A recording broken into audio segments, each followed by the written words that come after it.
Good evening and welcome to Poland Daily. I'm Nicholas Richardson and this is the news. Poland recorded 104 new confirmed coronavirus cases and 4 deaths over the past 24 hours to Tuesday morning, against 67 cases reported on Monday, according to data released by the Health Ministry.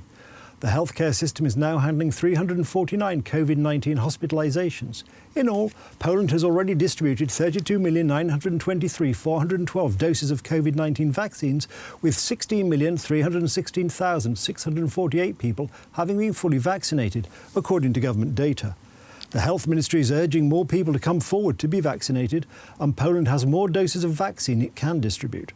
For the first time in 4 months, the weekly number of confirmed coronavirus infections has risen from the previous week. The stabilisation of infections is a thing of the past. We have already seen a 13% increase in the average number of infections compared to the previous week. We will see further increases in the coming weeks, as evidenced by the change in the viral reproduction rate, which has again reached 1. 16 million fully vaccinated people is still not enough to protect Poland from a fourth wave of the coronavirus. Epidemiologists are unanimous. In order to achieve population immunity, at least 80% of citizens should receive the vaccine. If people do not vaccinate in the next few weeks, when it is still relatively calm and there is a creeping epidemic, they may be sadly disappointed in the autumn. As experts explain, the mRNA-based vaccines, as a method of therapeutic intervention in the United States, have been the subject of research for more than 30 years. In the USA, mRNA-based preparations are used to treat people with cancer. Vaccinate people to test the effectiveness of this technique in cancer therapy. When a pandemic occurred, this technology, its tools and laboratories were used to obtain a vaccine for coronavirus. Due to the drop in vaccinations, the Polish government will sell doses that have the shortest expiry date. Johnson & Johnson's single-dose preparations are an exception, as they have the longest shelf life. The vaccines purchased by Poland may be delivered to Georgia, Vietnam, Australia, Ukraine and the Balkan countries. Warsaw will not profit on the sale of the medicine.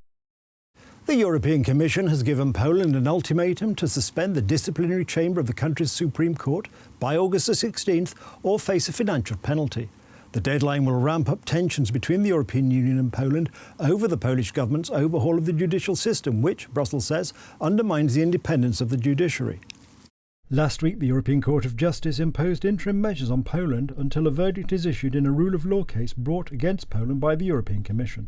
Under the interim measures, announced on July the 14th, Poland must suspend the operation of the Supreme Court's disciplinary chamber, a body the Commission has said lacks independence. Announcing the deadline, European Commission Vice President Vera Jourova said, "The European Commission decided today to empower Commissioner Didier Reynders as the Commissioner for Justice to adopt measures to induce the Republic of Poland to comply with an order and a judgment of the Court of Justice. We have sent a letter on this matter." Poland needs to inform us about the measures foreseen to that effect by the 16th of August, as requested by the Court. Failing that, the Commission will request the European Court of Justice to impose a penalty payment on Poland. Equally, if Poland does not confirm that it will take all the necessary measures to fully comply with the judgment of the 15th of July regarding the disciplinary chamber, the Commission will launch an infringement procedure under Article 260/2, meaning that also in this case we will ask for financial sanctions if Poland does not remedy the situation by the 16th of August. Last week, the Polish Constitutional Tribunal ruled that the European Union Treaty provisions, to the extent that the ECJ imposes ultra-vires obligations on the Republic of Poland as an EU member state by issuing interim measures relating to the system and jurisdiction of Polish courts and the mode of procedure before Polish courts, is inconsistent with the Polish constitution.